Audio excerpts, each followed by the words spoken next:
to start our Finance Committee for April 30th, 2024. And roll call, please.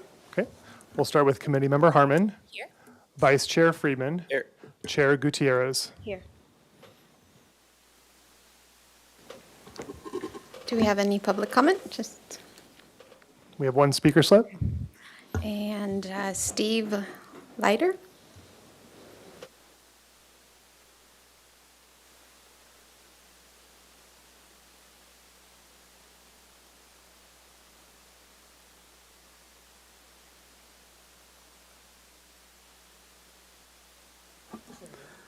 Good afternoon. I'm Steve Leiter. I'm a commercial real estate broker and have been for 37 years in downtown Santa Barbara.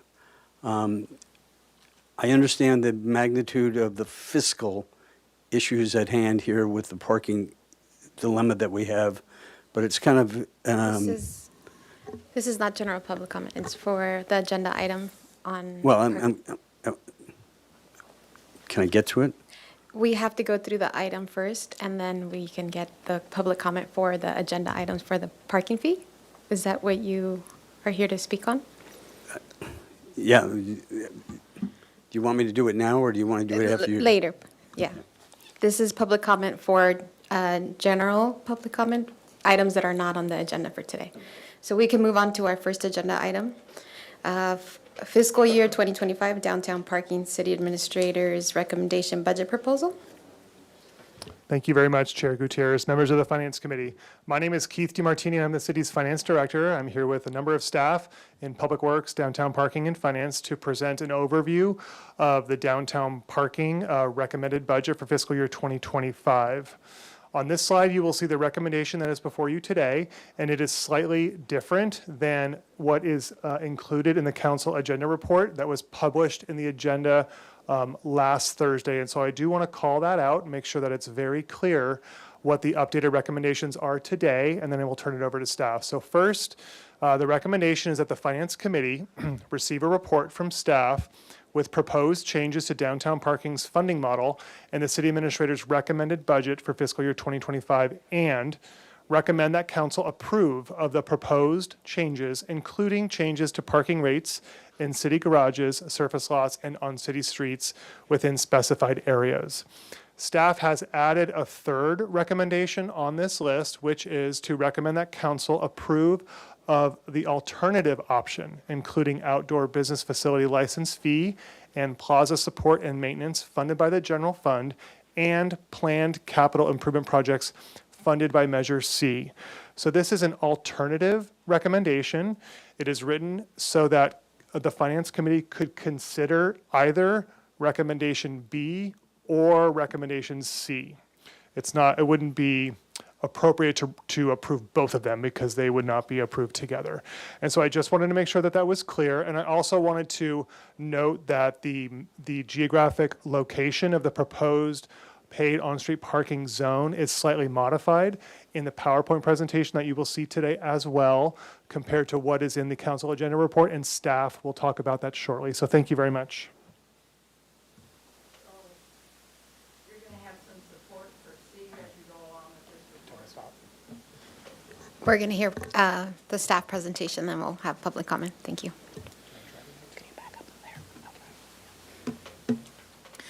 Good afternoon, council members. My name is Sarah Clark. I'm the Public Works Downtown Team Manager, and today I'll be presenting our proposed budget for fiscal year 2025.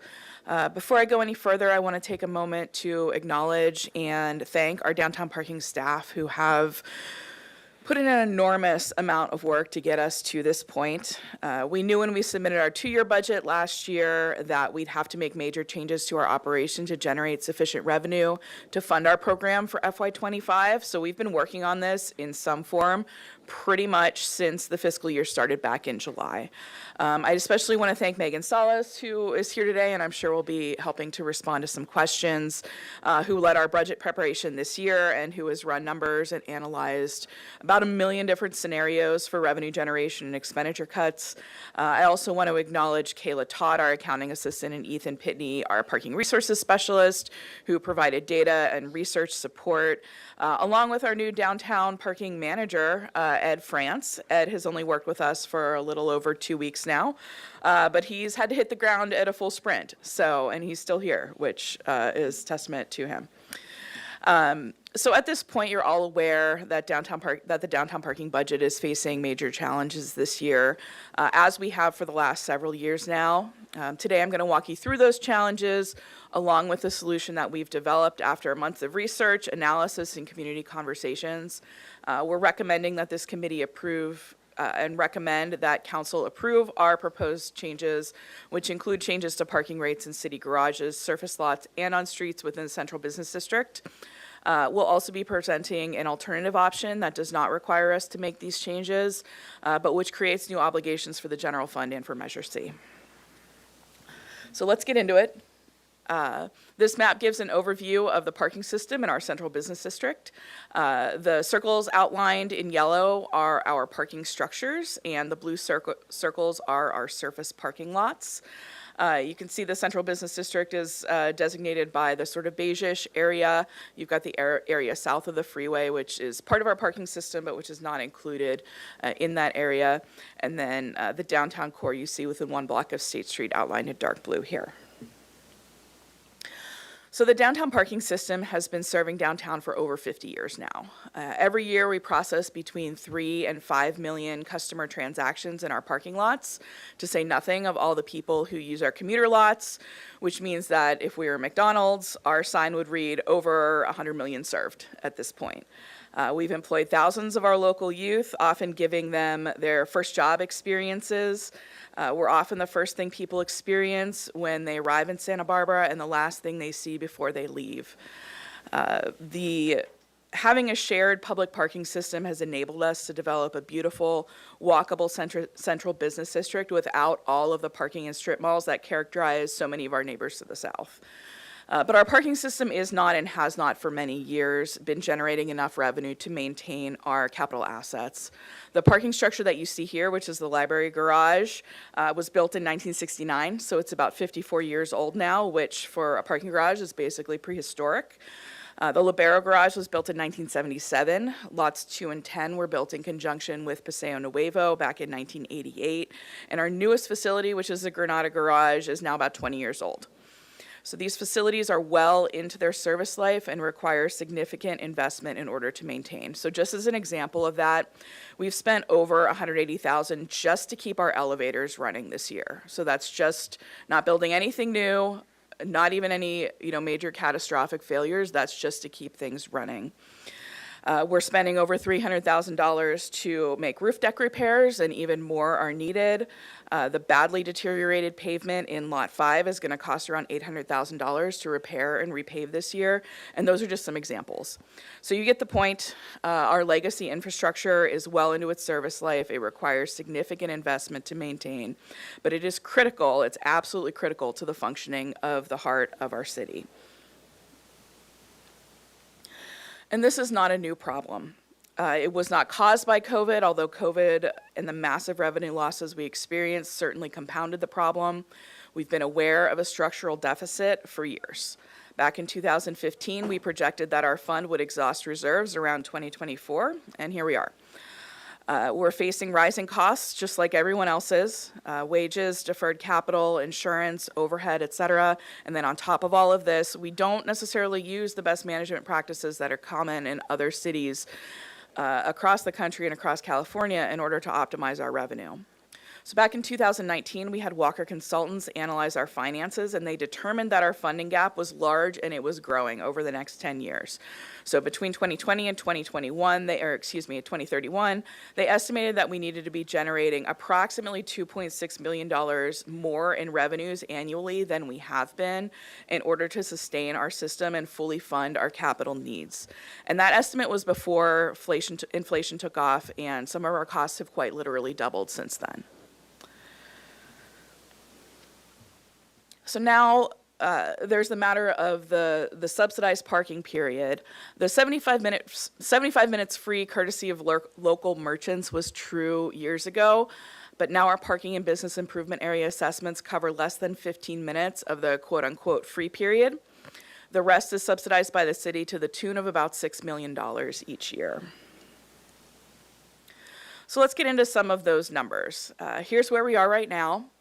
In fiscal year 23, we managed to only deplete our reserves by about $290,000 due largely to one-time ARPA funds that we received to cover a portion of the revenue that we lost due to COVID. We knew that we'd have a high deficit going into, or that we would have a deficit going into fiscal year 2024. We'd initially hoped to have higher fees for the outdoor business facilities on State Street, along with a 15-minute reduction in the subsidized free parking period. But without those changes, we projected that we'd be running about a $470,000 deficit.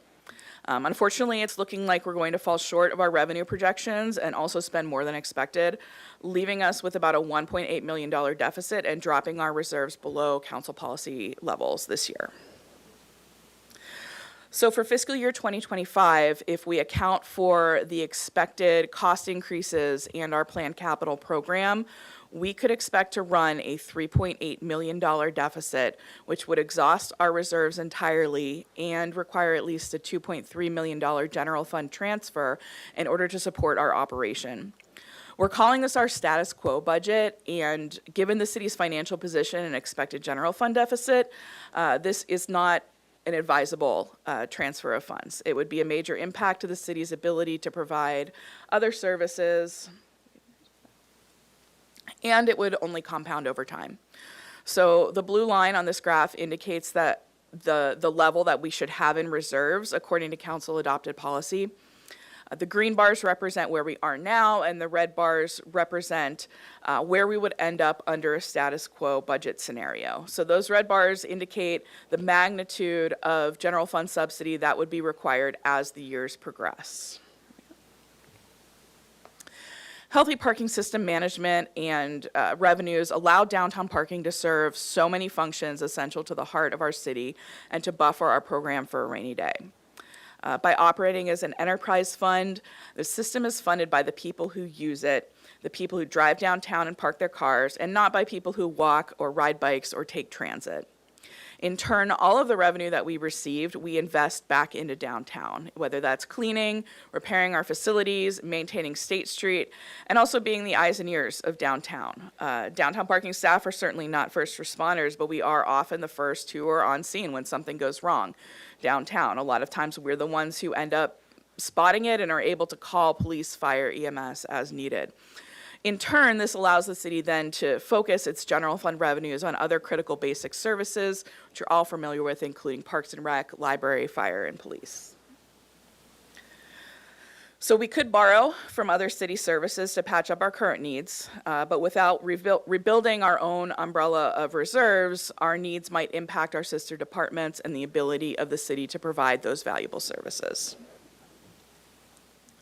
So as I noted earlier, this is a structural issue. It is not new, and the deficit is a result of how the parking system is funded and how it's managed. So here's the problem. Everybody loves free parking, right? Of course they do. But that 75-minute free period creates problems. First off, it's a huge driver of customer behavior. So a lot of people race back to their cars in order to try to dip out without having to pay anything, which is exactly the opposite of what we want them to do downtown. We want them to stay, we want them to shop, we want them to enjoy themselves. We don't want them racing to get out of here. So it incentivizes people to get in and out of lots quickly. Also in our parking lots, roughly 55 to 60% of our transactions are free transactions. Coupled with the people who take advantage of the ample free street parking downtown, roughly 70% of people who drive downtown pay nothing into the system. This means that we have to fully fund our system, all of that aging infrastructure that I described before, our staffing, our services, on the backs of fewer than 30% of our customers. And this simply doesn't work. It's not what the city does at the waterfront or at the airport. It wouldn't work for any business to give away 70% of their products or services for free. Adding to that, street parking is also free. So this means that we are challenged with running a paid parking system right next to a free system. And a lot of those free spaces are closer to people's destinations, meaning they're even higher value. So people cram into these on-street spaces. You have employees who are doing the 75-minute shuffle or the 90-minute shuffle, or who are flat out parking all day in high-value customer and residential parking. Street parking becomes hard for visitors to find, and you've got very little turnover of those spaces. And then people end up parking illegally. They leave their cars in loading zones or even on red curves because they want to be close to their destination and they don't want to pay. So the bottom line is the system, when taken in its entirety, is not working. So our goals for this effort are to shore up downtown parking's finances, certainly, and to eliminate the structural deficit, but we also want to fix all those other problems by modernizing our parking system and implementing best management practices, again, that are common in both large and small cities all over the country. So right now, our street parking system is being managed separately from our off-street system, but the reality is that they are one system. What happens in the street affects what happens in the parking lots and vice versa, and so they may need to be managed together. We want to unify the parking system. We want to keep people downtown longer, stopping them from racing back to their cars to get out under the wire. We want to move employees and other long-term parkers off the streets and out of our high-occupancy surface lots and into our parking garages where we've got lots of capacity. We need to get away from the 70-30 breakdown of who pays and who doesn't and share the costs more evenly among all users, which actually allows us to make it cheaper for many of our customers. We did a big customer survey this past fall, and probably the number one comment that we got was the need for less expensive downtown employee parking. So we really want to be able to fill that need and reduce the cost of doing business downtown. And by doing all of this, we're able to continue to operate and maintain our system and provide those critical services in the heart of our city. So in trying to figure out how to meet those goals, we looked at probably literally 100 different alternatives. We met with stakeholders, we had in-depth conversations, we solicited feedback wherever we could. We've brought this issue to our downtown parking committee, I believe 4 times now. So let's take a look at some of those options that keep coming up and how those break down. So we could eliminate the free period, which would allow us to start rebuilding our reserves, but that's probably just going to shift a lot of the demand to the streets, which would increase the impacts to downtown neighborhoods. It would increase traffic, pollution, congestion, and make high-value customer parking more difficult to find. We could try to cut our way out of the problem, but realistically, the only place that we can find big savings are our capital program and our State Street Promenade services. So this would decrease but not eliminate our deficit, but it would hurt us in the long run. It's only a one-year solution. We'd no longer be able to provide daily cleaning downtown. The cost of deferred capital would increase for every year that we defer it, which would exacerbate the deficit in future years. And we also run the risk that's associated with having assets and facilities that are deteriorating. And this doesn't allow us to reduce the price of parking for our longer-term customers. So we could just patch the deficit with a general fund subsidy, which would balance our budget but would require cuts to other critical services, like we talked about earlier. Or an alternative that we'll discuss more in depth later, we could move our capital expenses to Measure C and have the general fund subsidize promenade activities. This again decreases but does not eliminate our deficit. It doesn't allow us to rebuild our reserve or offer any low-cost employee or long-term parking. It does, again, would possibly have impacts on other general fund services, and also by using Measure C, we reduce the amount of funding that's available for other critical infrastructure services like repairing our streets and maintaining and upgrading our storm drain system. So let's take a look at what we do recommend. So this chart shows the status quo on the left, scenario with expenditure cuts only in the middle, and on the right our recommended and proposed budget. So here's what we want to do. First off, we want to make a minor adjustment to the PBIA in order to account for inflation. This won't generate a lot of revenue, but going forward it will help us keep pace with increasing costs a bit better, which we haven't done in the past. We'd like to encourage people to use our garages for long-term parking. And to do that, we're proposing to reduce the free period by 15 minutes, but we would also lower the hourly fee from $3 an hour to $2 an hour. And maybe most importantly, we want to implement a $10 maximum daily charge. So the most you would ever pay to stay all day downtown is $10. Right now it's $33. So that is a huge decrease in that cost. Our surface lots operate a little bit differently. People like them, they're easy to see, they're smaller, and they do fill up, and they fill up fairly frequently. So we want these to be used more for short-term parking and create more turnover and more space availability in those lots. So we want to reduce the free period there to 15 minutes, so you can still pop in and out for a quick errand if you needed to pick something up without paying. But then after that, we'd keep the hourly rate the same at $3. But we'd want to charge in smaller increments so that you don't have to pay for the whole hour if you stay 15 minutes over, for example. So we'd charge $1.50 per half hour there with no daily maximum because, again, this really isn't where we want our long-term parkers to go. We want these spaces to be turning over. So now the biggest challenge and the biggest change, which would be the streets. We need to fold street parking into our system. Like the surface lots, we want these high-value spaces that are right in front of businesses to turn over. We want it to be easy for customers to find spaces so they don't need to circle the block or try to take up loading zones in order to park near their destination. So we're proposing to implement a pay-by-plate system with, again, a 15-minute free period, so you can still do those quick stops, and then charge 75 cents per 15 minutes thereafter. So still $3 an hour, but again, paying in even smaller increments. So doing all of this allows us to drastically reduce the cost of employee parking in our garages. Right now, those permits run between $140 and $175 a month, and we would drop that down to just $70. So if you work full-time, 20 days a month, that comes out to just $3.50 a day. So it would be a huge discount and be a great deal. And altogether, this would generate an additional $3.3 million in revenue each year, according to our projections. But for this year, we'd also make some changes on the expenditure side. We'd estimate that implementing street parking would cost us about $1 million. So we would be adding that, and we would be deferring our other major capital projects for just a year. The hope being that we could start to rebuild our reserves this year, make tweaks as needed to shore up revenues for next year, and be in a better position to spend on capital going into fiscal year 26. So the bottom line on this one, we estimate very conservatively that we come out with a $400,000 surplus if we went down this road. So let's take a look at what this would actually mean for some of our typical customers. So the people who are really going to be impacted by this are two groups. First off, the long-term parkers, largely employees who are doing the 75-minute shuffle, either in the streets or in the parking lots in order to avoid paying for parking. The second group would be people who park between 60 and 75 minutes. Everybody else is going to have at least the option of paying less or breaking even, depending on where they park. So at the bottom, you see those 75-minute shufflers who aren't paying now, but they would have the opportunity to move into that $70 a month permit for about $350 a day. Then you've got the people who'd break even. Let's say you're picking up a to-go order, 15 minutes. Right now, that's free. Under the new system, it's free, and you'd be able to park closer because, again, we want to free up some space on the street so that you can park closer to your destination for quick trips. You're going out for your lunch break. It'll be an hour.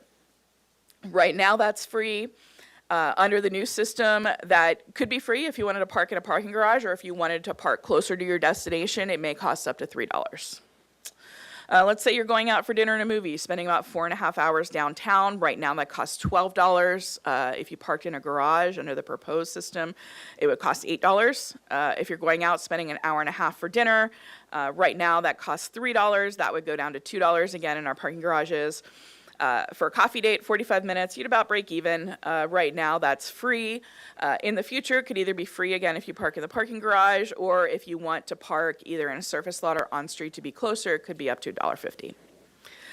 So for a part-time minimum wage employee who's making $15 an hour, it's a little bit higher than that now, at 4 hours a day, so that's about $60 gross a day, who's parking 4 hours. Right now, they pay about $9 a day, or they pay, again, that $145 to $165 a month for their parking permit. That would drop down to either $6 daily if they wanted to pay that way, or $70 a month for that parking permit. Going out for drinks, leaving your car overnight, which we hope people do so that they don't drink and drive, taking a taxi home. So let's say you park from 9 p.m. until 9 a.m. Right now, that's $33. That would drop down to $10. And then just going shopping, some retail therapy, 2 hours. Again, right now, that's $3. That would go down to $2 if you parked in the parking garages. So taking a look at what those changes would mean for both of our funds, both 5300, which is our downtown parking fund, and 5310, which is our capital fund. For the proposed budget, we'd be looking at $14 million of annual revenues in our downtown parking fund. And Mr. DiMartini is recommending a $500,000 general fund transfer in, if need be, just to shore up reserves. So we'd be transferring $1.5 million to our capital fund for capital expenses for a total of about $16.3 million in revenue across both funds. Moving on to expenditures, we'd expect to spend $12.1 million out of the downtown parking fund for operating expenses, plus again that $1.5 million transfer to the capital fund for capital expenditures for a total of $15.1 million in expenditures. So at the end of the year, this would leave us. SB Connect helps you connect with the city to build a stronger community. It's an easy way to report things that need repair or attention around town, like potholes, sidewalk cracks, graffiti, and code enforcement issues. For emergencies, always dial 911.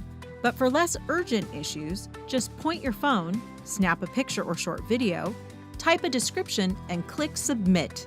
You can submit service requests anonymously or create a free account to track progress and see how and why other community members are engaging with the city. Visit santabarbaraca.gov/SB Connect to download the app.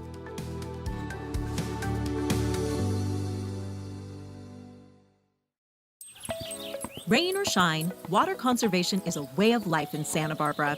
Take water conservation to the next level. By replacing your water-thirsty lawn with water-wise plants, you can enjoy a colorful, low-maintenance garden with more flowers. And make use of rainwater by turning runoff into a resource. The city provides incentives to encourage water-efficient landscapes. Apply for a rebate now. Easy on the eyes, water-wise.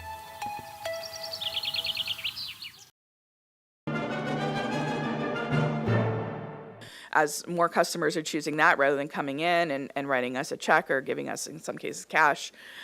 So there's a change in consumer behavior, but there was also some sort of a billing issue with the city's credit card provider last year, and we actually didn't receive any bills during fiscal year 2023, so we had nothing to base our projections off of. So hence the big jump there. But we'll have a better idea of that in the future. You're also seeing some modest savings in supplies and services. So while a lot of our costs are increasing and we are expecting some larger equipment purchases for next year, we have found ways to create some savings by bringing our janitorial services in-house after having used contractors for the past several years. And then you see those changes to capital projects that I discussed earlier.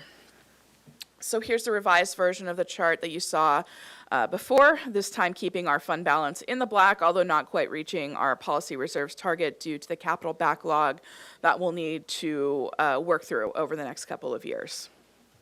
So again, we'd continue to operate below the mandated reserves, but due to that, plus the uncertainty associated with implementing this new management strategy, Finance is planning for a $500,000 general fund transfer, which hopefully we can avoid if our revenues end up coming in stronger, but we're still going to need to explore more innovative options in the future to continue to rebuild that reserves balance.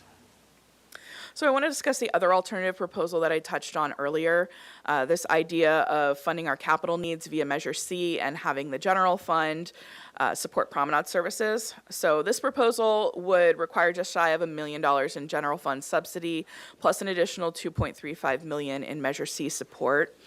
And under this scenario, we would not be able to afford to offer those lower rates and permit prices that we discussed before, but we would retain subsidized street parking and a subsidized 75-minute free period in all lots and garages.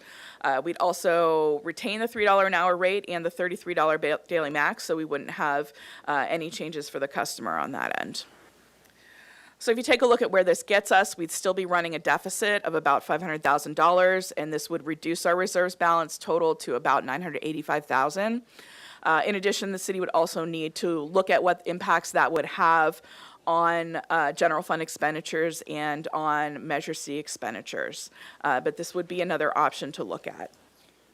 So now, because I know you'll have some questions, I want to very quickly run through some early details of how we'd implement these changes. So this is obviously a big subject that could be its own presentation, but I want to give you a quick overview because I know it's going to come up. So this is what the schedule would look like. We're here today. I think there might be a special full council meeting scheduled for May 15th. That's not on this chart, but that would also be related to this issue. And then after that, our next planned stop would be the council budget review on May 21st, followed hopefully by adoption on June 11th. Then we'd need to get to work on the implementing ordinances. That would involve stops at ordinance committee, again, back to city council. And then our goal would be to implement the street parking changes roundabouts Q2, so October-ish. So that's the revenue estimates that you see earlier are not for a full year. They are for 3/4 of a year, which means we would expect more revenue in future years. So moving on, Mr. DiMartini noted earlier that the map had changed a bit. I apologize, you guys got an earlier, older version. This is the map of the area that we would propose to, where we would propose to implement Price Street parking.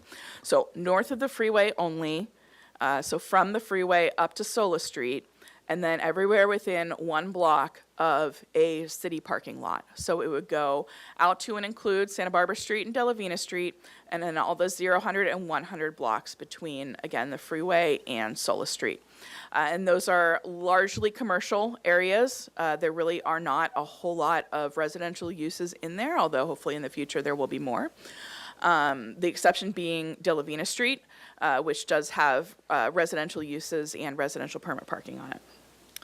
So moving on to fee collection, we would approach fee collection the same way that the waterfront approaches it in their parking lots, using downtown parking staff as parking ambassadors to issue fee collection notices, as opposed to parking citations between 8 a.m. and 8 p.m., with possible adjustments to that for standard time and daylight. We'd be looking at getting some sort of sidewalk-friendly transport option, so, keeping our staff safe, keeping them out of traffic. And then also, we would want to propose a number of different strategies to mitigate the impacts that particularly the street parking changes could have on downtown. So first off, we want to couple this with a program of local incentives for special events, like, for example, the film festival permit.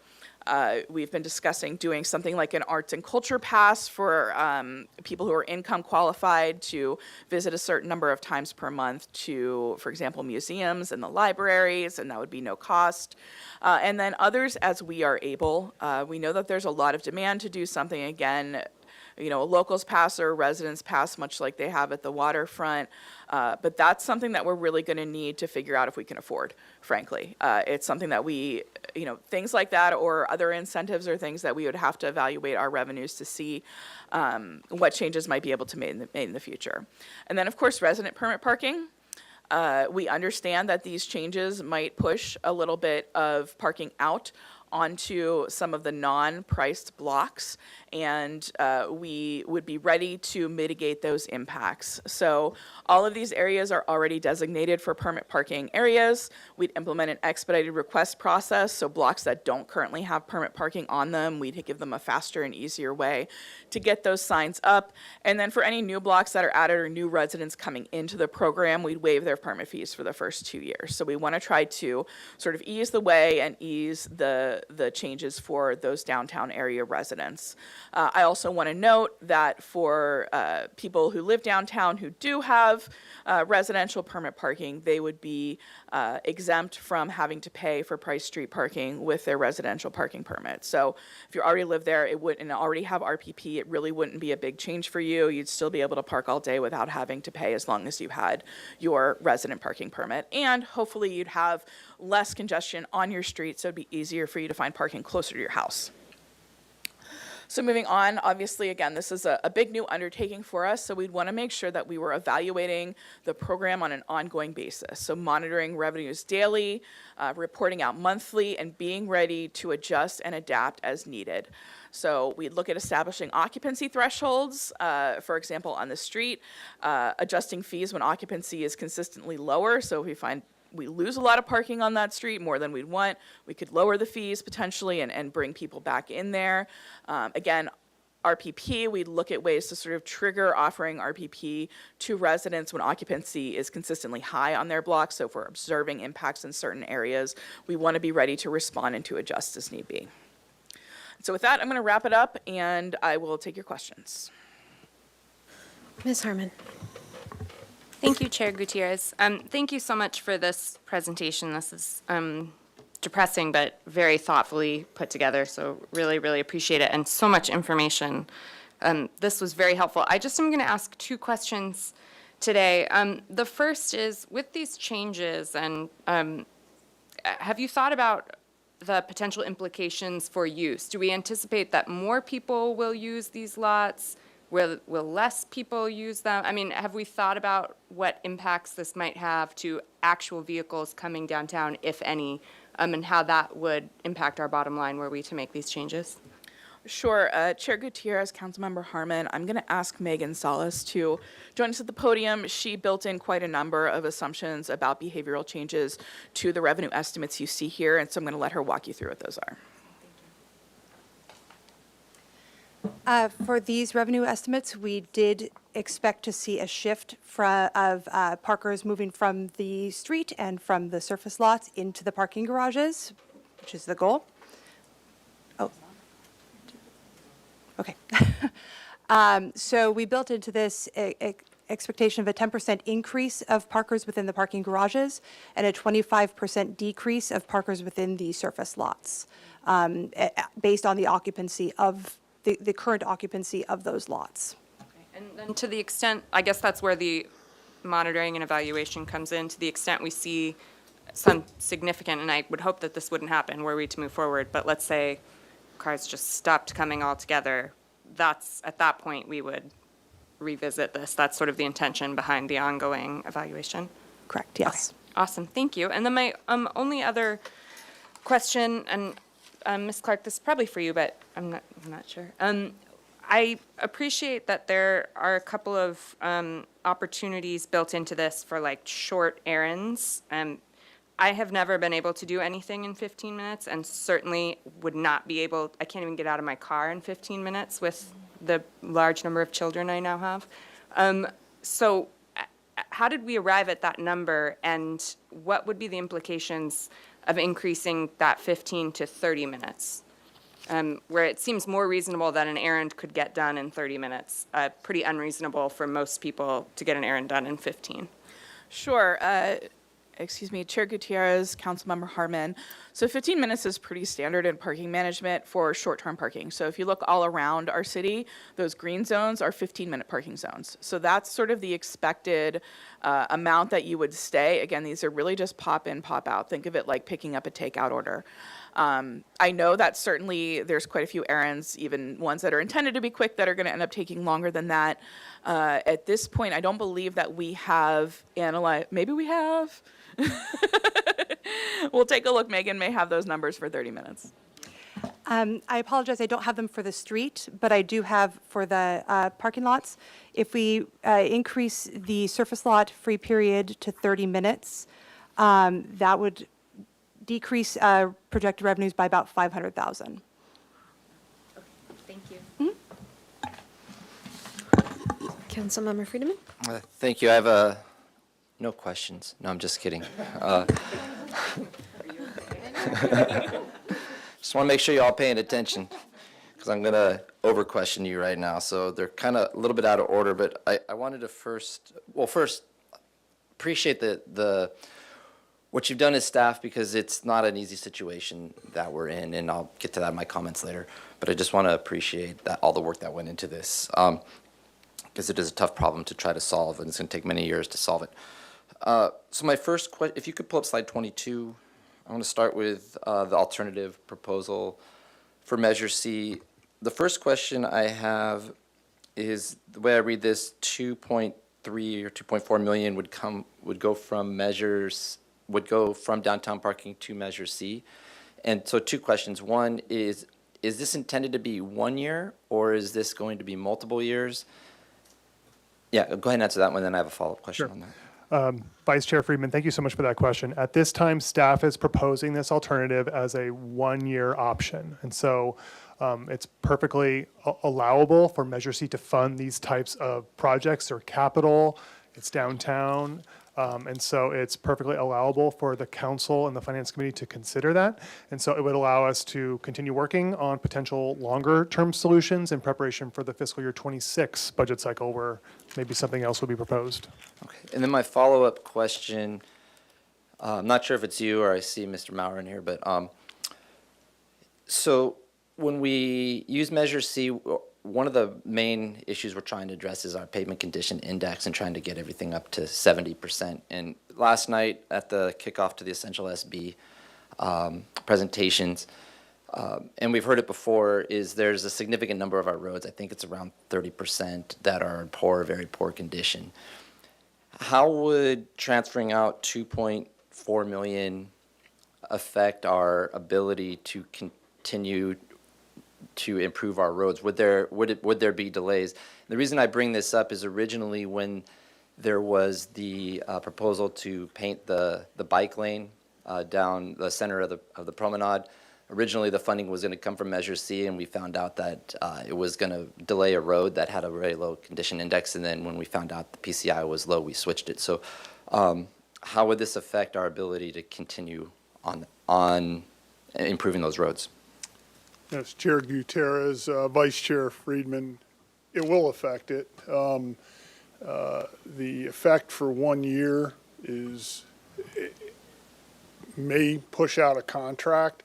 We have a standing workforce that uses Measure C as well, and we would like to keep them fully busy so we don't have stranded assets. If we didn't do this continually, the effect would be felt but not extreme.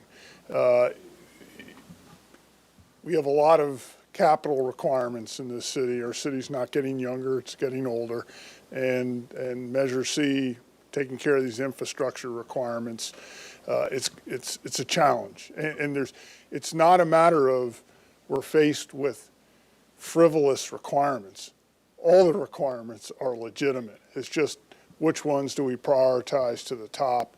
As you've heard me say many, many times with the pavement, there's actually a gold pot at the end of the rainbow. If we can stay the course, we actually can lower our cost of owning our streets once we get them to a PCI of 75 or higher.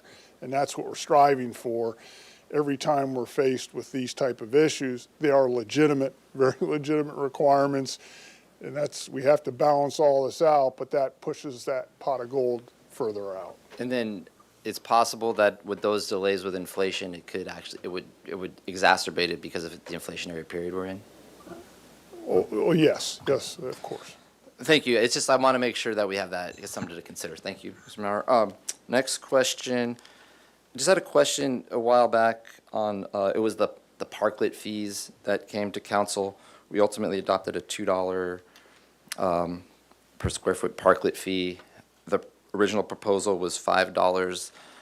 One, what fund is that $2 going into? Is it the downtown parking, or which fund is it going into? Chair Gutierrez, Councilmember Friedman, right now that money comes into the downtown parking fund and it offsets a portion of the cost of our promenade maintenance. If we were to pursue this alternative scenario and move those promenade expenditures over to the general fund, obviously we would transfer that revenue as well to continue to offset those costs. And do we have an estimate of what the difference was between the $5 and the $2? The $2 that was approved and the $5 that was originally proposed? Yes, it was roughly $400,000. $400,000. Okay, thank you. This is kind of a follow-up question to Councilmember Harmon's, and I just want to make sure I understood the question. I think if we were to make these changes and there wasn't essentially the free off-street parking, have we factored in? Is there any way to factor in if you'd have fewer people coming downtown? I think I understood your question, but is there a way to factor that into an analysis? Because if people had to charge to go down to park on the streets, they might not come downtown, so that would reduce our revenue. Is there any way to model that? Councilmember Friedman, through the chair, that would be a little bit more challenging for us to model since we don't have the kind of consistent occupancy data that we see in our parking lots for obvious reasons on the streets. It would also, you'd have to factor in, if whether people are just changing their parking location or whether they're just not coming down altogether. And so, again, it's easier in the parking lots where that's a closed system to say, and, we did see a minor decrease in parking lot occupancy this year with the increase in the parking rates there. But again, we don't know necessarily whether that's people not coming downtown or whether that's people just choosing to park somewhere else. So, unfortunately, we don't have a good way to model that. Okay, fair enough, thank you. Another question regarding the residential parking permit program that we would potentially implement to protect the neighborhoods from an overfill of cars. So there would be a 2-year proposal to waive any fees associated with that for any new, is that correct? Yes, that's correct. And how many cars does a household get per, how many permits for cars does a household get? Chair Gutierrez, Councilmember Friedman. So our resident permit parking program, as it's currently constituted, allows up to 3 vehicle assigned permits. So those are stickers per legal dwelling unit. So in some cases, you've got roommates, it's not necessarily the same household, but plus an additional transferable visitor placard. We also have an opportunity for guests if there's like a one-time event. We sell temporary parking permits, 1-day scratch-off passes where they're valid for 1 vehicle for 1 day, just for kind of those occasional events. So it's a total of 4 annual permits that are available. Okay, 4. So there's 4 that would be available for a household. Okay, and then what happens in how much are those permits per year, per vehicle? Right now, they're $45 per year. So after year 2, we would start charging. Say a household has 4, we would start charging for each car. So there would be an expense after year 2. That's correct. So, and I want to also just clarify that it's not an automatic allocation of 4 permits for every household. There have to be qualified residents that those permits are assigned to. So, if you only have 2 people who live in a home, you can't just get 4 permits and give some of them out to your friends. You have to have a qualified resident who is there and who is issued the permit. Okay. And then just a couple more questions. Have we looked into dropping some of the fees already, such as the $33 overnight, or potentially the permit parking for the workforce downtown, or potentially adding residential permits? Have we looked into any of those, and whether or not, if by dropping the price, say the $33, you drop the cap overnight down to, say, 10 or 20, if that would actually encourage more people to come downtown? Because if the rate is so high, it might discourage people, but if it's a little bit lower, it might encourage people. Have we looked at that? Yes, we have, Councilmember Friedman, particularly for the parking permits. And certainly as you lower prices, you do gain additional subscribers, but it still would not offset the overall loss that you would experience. So, those effects are dependent on the magnitude of the change. Okay. And then my last question, this is a larger issue that I think would have a discussion on State Street in general, but specific to this. Has there been an analysis of if you were to open up part or all of State Street to one-way traffic or one-way vehicles, if there, one, is enough room to create parking on State Street, and then 2, if there was, would there be an ability to meter that parking? Councilmember Friedman, through the chair, yes, that's something that we have looked at. However, we were directed not to pursue that initially when we did it for a number of reasons. It is, I believe, technically feasible, but a bit challenging in terms of space. It adds not very many spaces, and it does create some public safety concerns. And so, again, that was looked at, and it was determined that it's not advisable.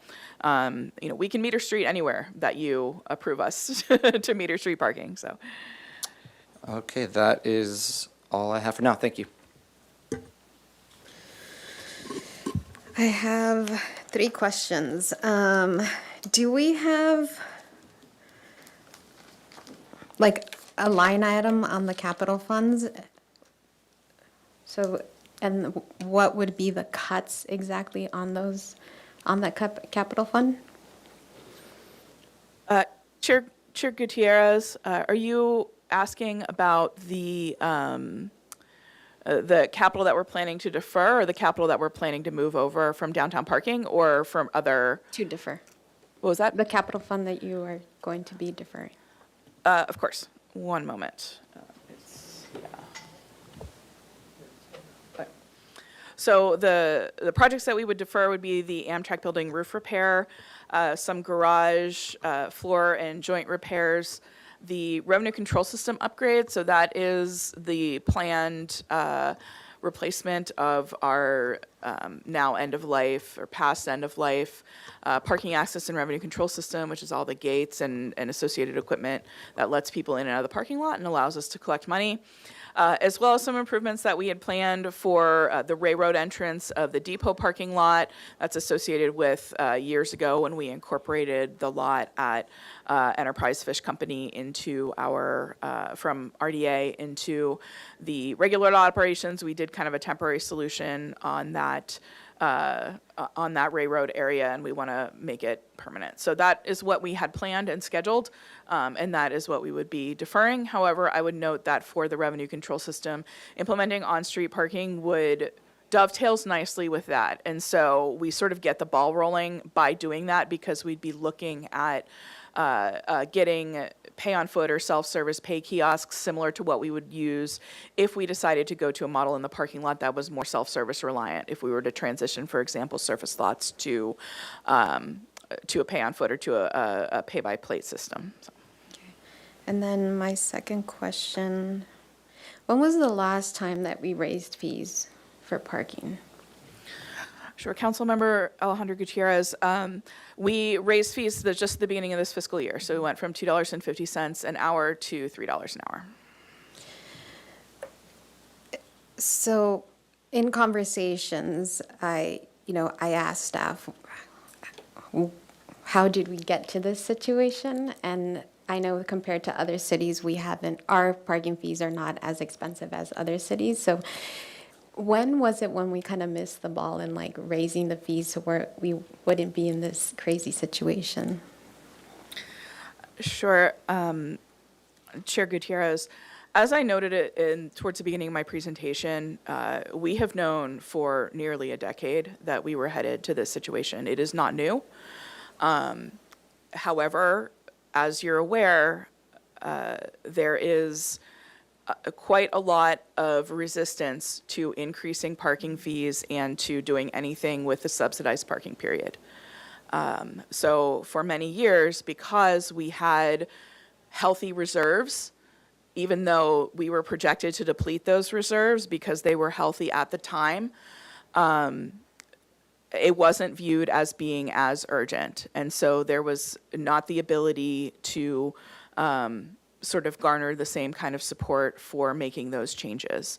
And so what we ended up doing instead, quite honestly, in order to keep that $1.50 parking rate that went unchanged for 16 years, despite other major cost increases, was we deferred quite a lot of our capital, and we did not put aside sufficient money in reserves for these major expenses, like, again, our revenue control system replacement, that we knew we would need someday. And so we need to fund, in advance in this case. So that is sort of how we landed where we were, or where we are right now. Thank you. Chair Gutierrez, yeah. I'm so sorry. May I please add to that response, which is over the past couple of years, the city has been experiencing a pretty substantial increase of what it takes to just run the city. From healthcare cost increases, pension cost increases, the cost to pay our employees and retain them, the cost to insure all of the city's assets, and downtown parking has a number of city assets which are valuable, which need to be insured to make sure that they're safe, that they maintain their value.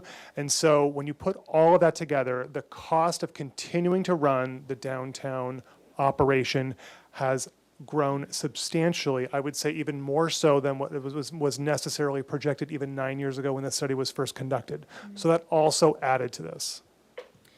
Thank you. You actually answered my third question. Are we okay to move on to public comment? Mr. Steve Leiter? Okay. Thanks. And there's one virtual. Okay. As I said earlier, Steve Leiter, been a real estate broker in town for 37 plus years. We're operating in an environment with, we got antiquated structural assets. In your report, do you have numbers that occurred, let me make sure I understand.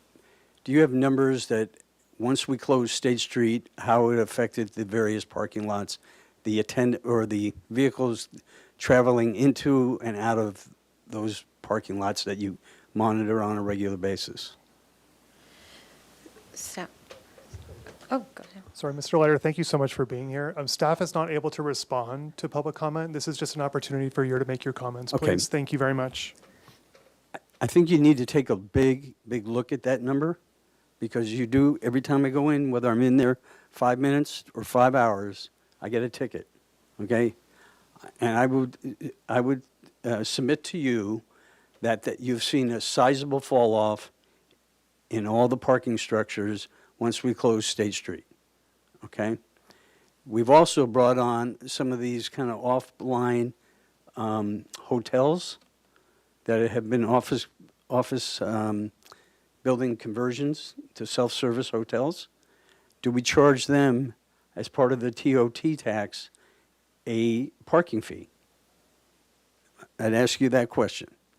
We're not going to fix this overnight. Our fees are low relative to San Luis Obispo, for example. But I'm guilty. I attended a planning meeting last week and sat and parked my car for 2.5 hours in a green area right outside City Hall. I never got a ticket. Fully expected to, but never got a ticket. So my question is, I know we're staffed, limited staff. Are we staffed adequately, or is our staff being put to these uses? I think some of the proposed changes that you make a lot of sense, but what I want you to know, what the commercial tenants are telling me, is that we're not getting people downtown. And the proof is in the pudding. The TOT tax is down, and the sales tax is down.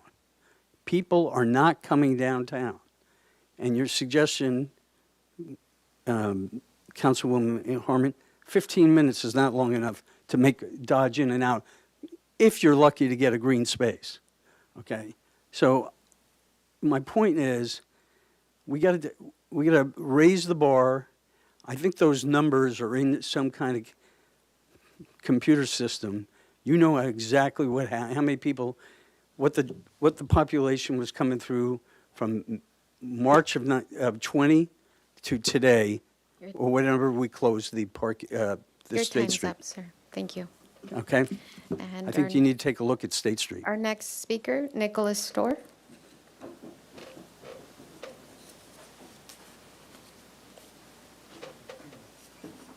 Hello, my name is Nick, and I'm here on behalf of Strongtown Santa Barbara today. I think it was a great presentation. For the most part, we support the parking pricing changes. And I want to talk about one thing I really liked especially, which was replacing the phrase free parking with subsidized parking. You know, free parking is great. It's really convenient when you park there, except it's not actually free. Someone's paying for it, and when the user of the parking spot isn't paying for it, it's either being paid by business owners nearby or the general public. So, you know, we're having a case here, either we're going to charge money for parking in these public parking lots, so the people that park there are paying for it, or we're not going to charge parking, and the general public, including people who don't drive, and get downtown by bike or transit or walk. are going to pay for it, or we're going to do something in between. But I think we should lean more towards the people who are using this public service should be the ones funding it. Thank you. Thank you. Next speaker, Trey Painter.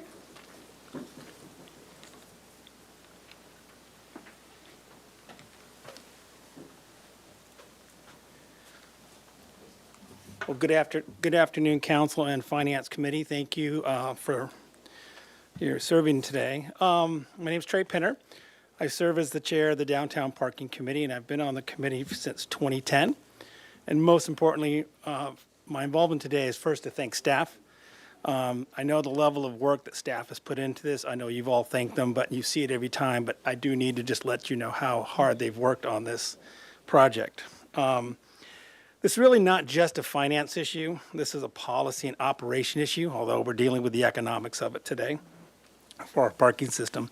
The DPC has had numerous meetings on this topic, and dealing with a difficult topic like this, we feel the staff has developed an excellent and good parking system changes for the long term, not just to fix a short-term financing problem. This is a change that we believe at the Downtown Parking Committee will serve our community, our residents, our businesses for a long time. I think this change is definitely well needed. This type of system that we're proposing is fairly common. This is not unique, so I don't think people will find it as odd, but I think, as the speaker before me said, free parking is nice. But we often use the term in downtown parking, the high cost of free parking. There is a cost associated with that. We showed you that basically 70% of the system is subsidized by the other folks that are paying. After 14 years on the TPC, I've sort of become a parking nerd. I don't know how I ended up there, but I really do get into parking. And when I go to other cities, I look at their systems and, again, see systems like this, similar. This is not unlike what we do at the waterfront, so this would be very typical to what's done at the waterfront, so it would be almost matching our system. And also, the previous both the speakers before talk about tickets, getting a ticket. This system is moving from a different process of always, am I going to get a ticket? How do I deal with that? Oh, I don't want to get a ticket. Now you have the opportunity to park street or in the lots, and you have a fee due system. If you want to stay longer on the street, you can add to your time through your app. So the idea of tickets and that negative connotation of tickets goes away. So I highly encourage you to move forward with the staff's recommendation as you go through this budgeting process. And thank you very much. Thank you. And our last speaker, we have two more speakers. Robin Elander.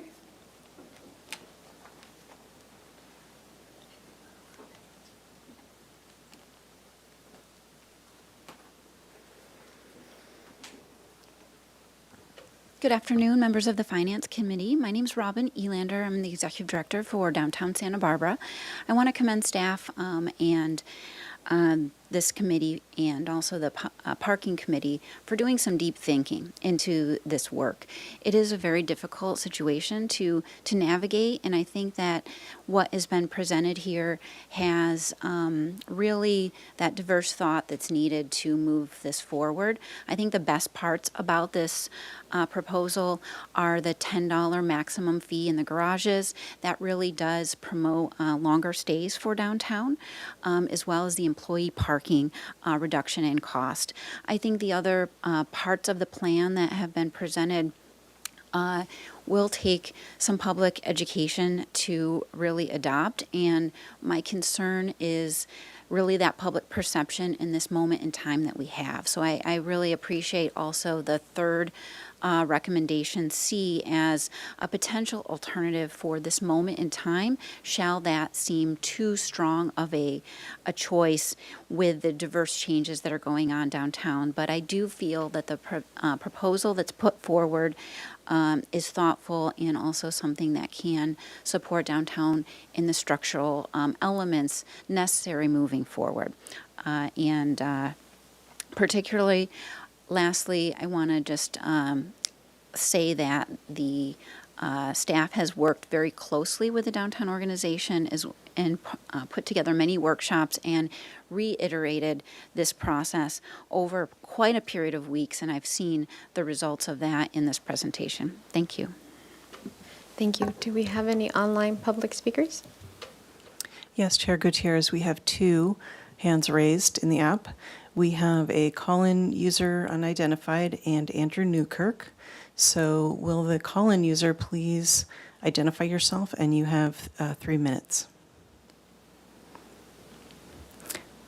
I guess they went offline.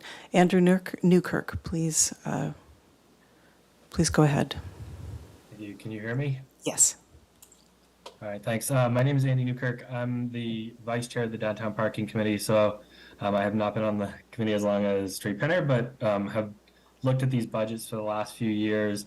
And I think, as Sarah Clark has mentioned in answering some questions in the past, we've looked at kind of nibbling on the edges of some of the financial issues and looking at the free period and the hourly rate as kind of the 2 tools in the toolbox. And this year, we've spent a lot of time really looking more holistically at what kind of system will make sense. So not just from a budgetary perspective, but looking at the whole system and what we're hoping to achieve, and looking even at the occupancy rates. Looking at those garages are really underutilized assets, and how we can reframe the system in a way that kind of best leverages the assets that the city has. So I enthusiastically supported what staff is presenting in front of you today. Whether that we didn't discuss the that other alternative, so I don't feel comfortable speaking to that.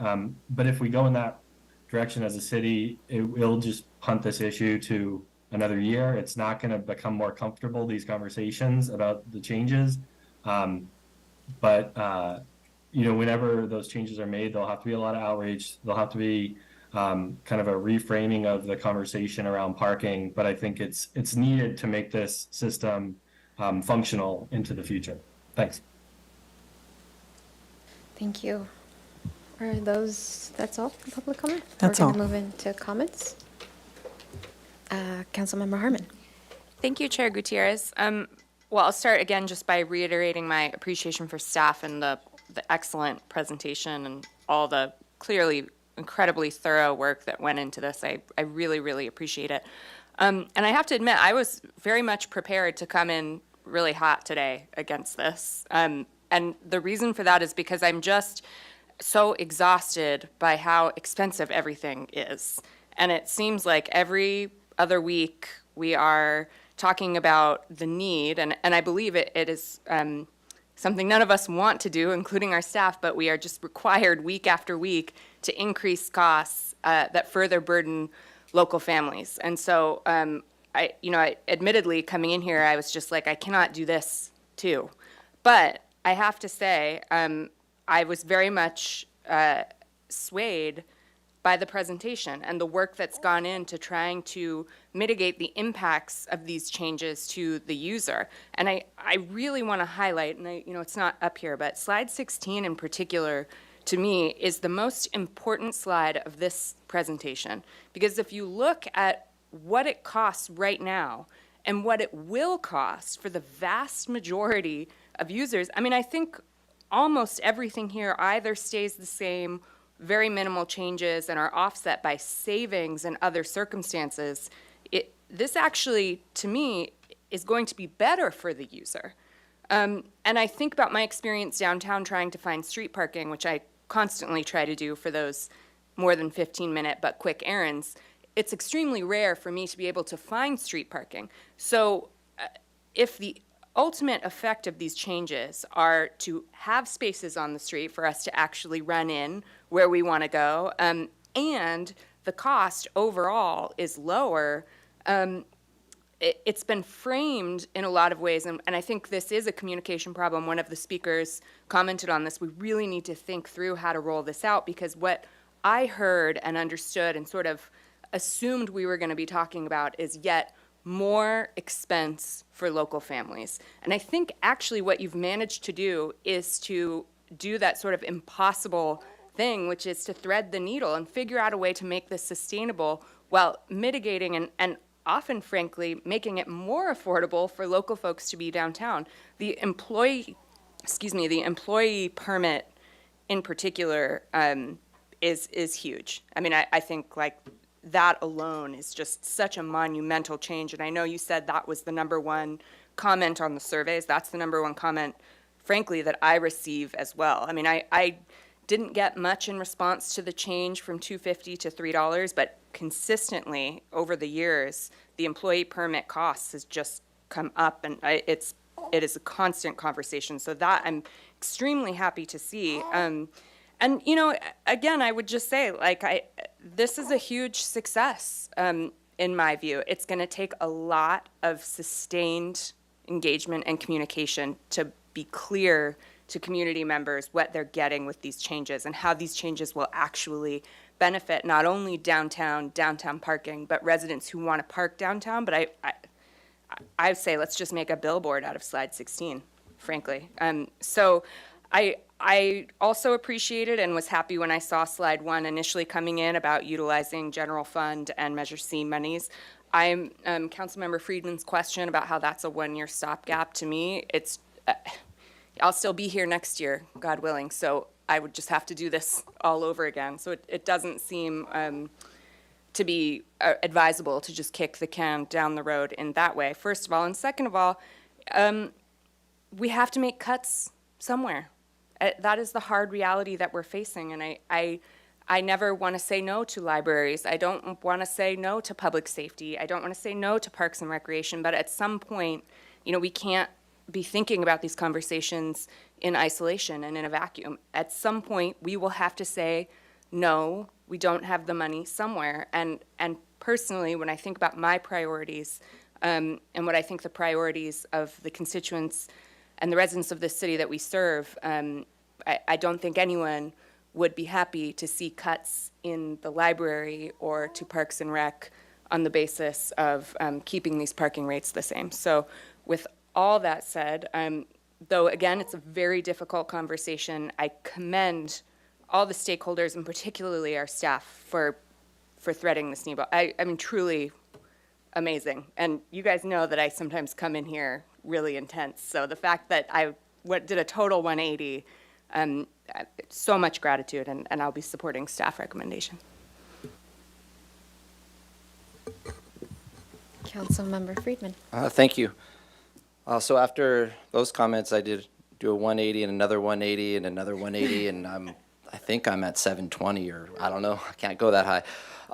So first, I do want to echo appreciation for staff and downtown parking. I know the committee, your volunteers, you put a lot of effort into it. It's something that has, for many years, you've looked at. There's a lot going on here, and I think Mr. Pinner's comments that it's a fiscal issue, but it's also a policy issue. That's you must have been reading my mind, because I was going to say the exact same thing. There's larger policy issues in terms of downtown that are outside of today's discussion. But I will say that I also came in hot. And while there is a lot to like about some of these proposals, I'm not prepared to support them and will not be supporting moving these forward. I'll start first with the alternative proposals. If that is where we wind up today, that is one I think we should discussed fully at council, but I'm not comfortable making that as a recommendation from the Finance Committee, for the reason being that I think there's serious concerns with, well, we need more information, and I do have concerns of how that would set us back in our water main replacements, in our and then in our PCI and all that. So, or maybe not water mains, because those are different funding, but just overall in our infrastructure, and in particular our roads. And then with the police station bonding coming out, that's going to be a significant expense for Measure C that we haven't had previously. So depending on how that works out, that's going to be a significant chunk. So, but I think it's worth having more information to the council.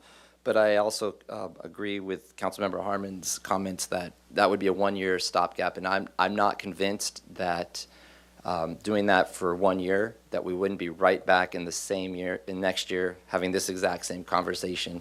And if turns out we would have done what staff's proposing this year, we would have invested more in our roads. So, but it is a tough conversation to have, and at least we could get more information on that. The reasons I'm not supportive of moving this forward is that ultimately the issue is downtown, and as a policy, what are we doing as a city to get more people downtown? Because if you have more people coming downtown, they'll be using the lots, and you'll be getting the revenue from there. And what I see here is when you take away the on-street parking, you will discourage people from coming downtown. There will be a significant loss. And if I recall correctly from the numbers, I think it was talked about today, when we projected that raising it from $1.50 to $2.50, which we did 2 years ago and was needed because it hadn't been raised since 2006, and it was 16 years or so that it had not been raised. And so we raised it $1, and then we raised another 50 cents in next year. And the revenues were projected to come in higher than they have. The revenues have not materialized in the same way that we had projected back a couple of years ago. And some of that has to do with people coming downtown or not coming downtown. And at this point, when I just think about it holistically, I think we'd have fewer people coming downtown, which would then affect the businesses. Some of this deficit is self-inflicted. We had a recommendation from the State Street Interim Operations Committee for $5 per square foot for the parklets. It came to us, backed it out. That's a $400,000 difference right there if we had stuck with the original recommendation. So those are types of things that were avoidable. And then, so for right now, I also have, one of the things is when you go out into the neighborhoods and put a residential parking permit, well, now we're adding a cost to live downtown when costs are high. It's not that much when you look at it aggregate over time. But the other reality is when you start looking at neighborhoods and the amount of cars, people are still having cars. And so how does that impact it? Because then you're charged for multiple cars, there's fewer parking spaces, and it's just a reality of life that the public deals with. They still have cars, and you need them if you're a working family because you can't always take public transportation. So overall, where I'm at is not supporting the staff recommendation, but I am willing to move forward option C to council, but I would prefer not to have it as a recommendation from us. So that's where I'm at. Sorry if I was rambling a little bit. Thank you, Mr. Friedman. I would like to thank staff for all of their hard work and for meeting with me randomly. I knew that this was going to be a hot topic. I was born and raised in Santa Barbara. We're not used to paying for parking. So I remember going to the staff meeting and said, you need to sell it to me really good because this is not going to be easy. During the weekend, I had a lot of community members approach me, email me, call me, and my stomach was hurting coming in on Monday morning. And I reviewed this presentation again with staff, and I want to thank the media as well. They really brought, I think, the voice from the community, and we are in a very tough situation as leadership with everything that's going on, like my colleagues just mentioned, but we have to make these hard decisions because somebody's going to be paying for it. And again, being a local your first job in the city is either working for parking or for the summer parks. And it does concern me about the parking around downtown because it's really expensive to live here. But I know how much city staff has been working on, trying to make sure that their cost doesn't, the community members are not paying for it, but it just got to a point now that we have to do something. So I will let somebody to make a motion, but I really like our recommendation C. So I really want to thank you guys for proposing this and for all the volunteers. So if anybody wants to make a motion. Thank you, Chair Gutierrez. I just want to reiterate, and I agree, charging more for parking is not great. But if you look at the impacts for these new changes, people will pay less many people will pay less. And I don't want that to get lost. And I think that is something that has not been effectively communicated. And that was really my point. To the extent that this moves forward, and it doesn't sound like there's necessarily support, but it's not that everyone will be paying more. It's that particularly the people that need to be paying less are going to be paying significantly less. And I think that nuance is the linchpin of what was presented to us today, and maybe that's getting lost a little bit. So I will leave it there, but I would ask my colleagues to consider whether we might, without making a recommendation as to B or C, forward both to the full council. Because I think that this framework, I would hate for it not to be heard by the full group. I think there's enough here that that for us to chew on that it would be appropriate for the entire council to hear both. So that would be my recommendation, if that's okay, Mr. Attorney. I know that's a Chair, non-recommendation so I just have to recommendation. understand, Chair Gutierrez and Committee Member Harmon, so your recommendation is not to make a recommendation in terms of preference, but just to forward both? Both options. You to can city obviously make a for motion like that. Full council consideration. You can. Thank you, Mr. Attorney. Chair Gutierrez, I will make that motion to forward both recommendations to the full council for full consideration. Do we have a second? So I appreciate Councilmember Harmon's comments. To me, it gets down to, it's a larger policy discussion, again, of why people would want to come down to State Street. And I think we at the council need to really start making some difficult choices that we haven't made on that. I'm not supportive of recommendation B at this time. I think recommendation B is actually, in the long term, once we have a State Street master plan, once we have funding to implement it, that is actually the time to really consider that when you're doing it as a position where there is a vibrant downtown. But so that we don't get stuck, I'll second the motion, but there is no recommendation for either one of these to council. I think since we are divided here, I think it's best to let the whole council